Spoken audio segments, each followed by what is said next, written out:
Hi, I'm Mike from Breathe in Motion Yoga Studios, and today I'd like to talk to you about the squat. In yoga, the ultimate squat is considered a fierce position, or a chair pose. They call it an Ashtanga yoga.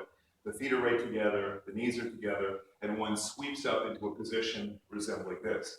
But in order to achieve that type of squat with the feet set so narrow, my advice is to do a squat that is something that you might see in the gym, where the feet are hip-width apart, where you've got the knees on top of but not forward of the toes.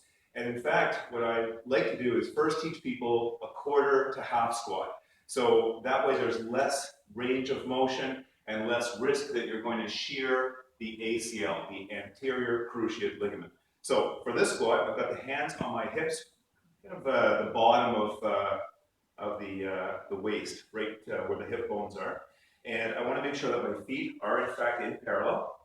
And I'm going to push my hips back so all the weight is on the heels. As I do that, I lift the chest and I gently draw the navel close to the spine to ensure that my core is engaged.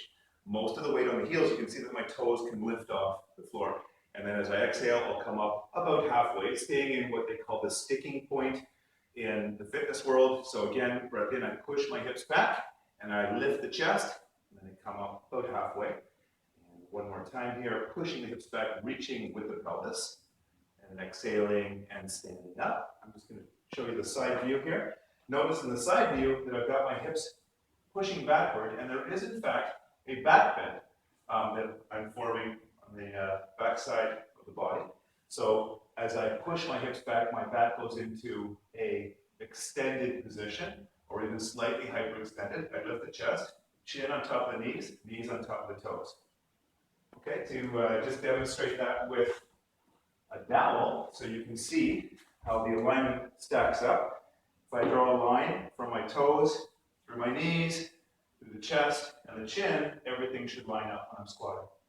And that way, I don't force my knees forward of my toes, where there is a risk factor that I could end up damaging the ligaments in my knees.